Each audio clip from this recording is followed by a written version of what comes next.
Doktor sahkan sis saya tak membesar, malah mengecil sedikit dan fibroid masih terkawal tanpa perlukan ubat atau rawatan lanjut. Saya dah pernah jalani pembedahan buang sis beberapa tahun yang lepas. Masa tu saya ingat semuanya dah selesai.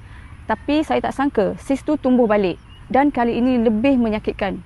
Bukan saja pada tubuh tapi pada perasaan saya. Sis saya mula muncul semula setahun yang lepas. Kali ini head saya mula tak menentu. Sekejap keluar banyak, sekejap lama tak datang.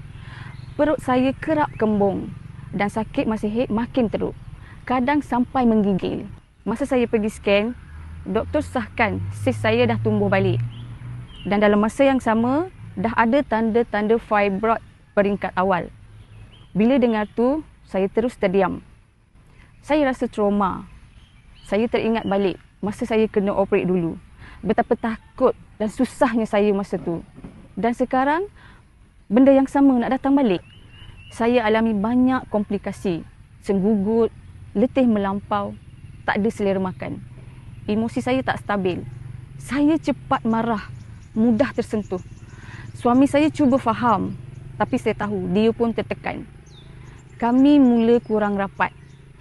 Bukan sebab tak sayang, tapi sebab saya sendiri tak tenang. Alhamdulillah, saya diperkenalkan dengan kapsul sarang semut oleh seorang sahabat yang pernah sembuh dari masalah yang sama. Selepas sebulan amalkan, saya rasa perubahan. Sakit senggugut semakin kurang.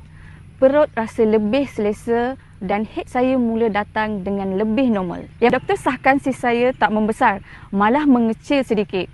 Dan fibroid masih terkawal tanpa perlukan ubat atau rawatan lanjut. Saya sambung amalkan kapsul sarang semut ni sebab saya dah rasa sendiri keberkesanannya. Bukan ubat ajaib, tapi jalan ikhtiar yang beri harapan.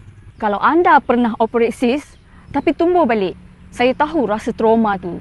Dan kalau anda baru mula ada fibroid, jangan tunggu. Cuba dulu cara semula jadi. Kapsul sarang semut bantu saya stabilkan keadaan.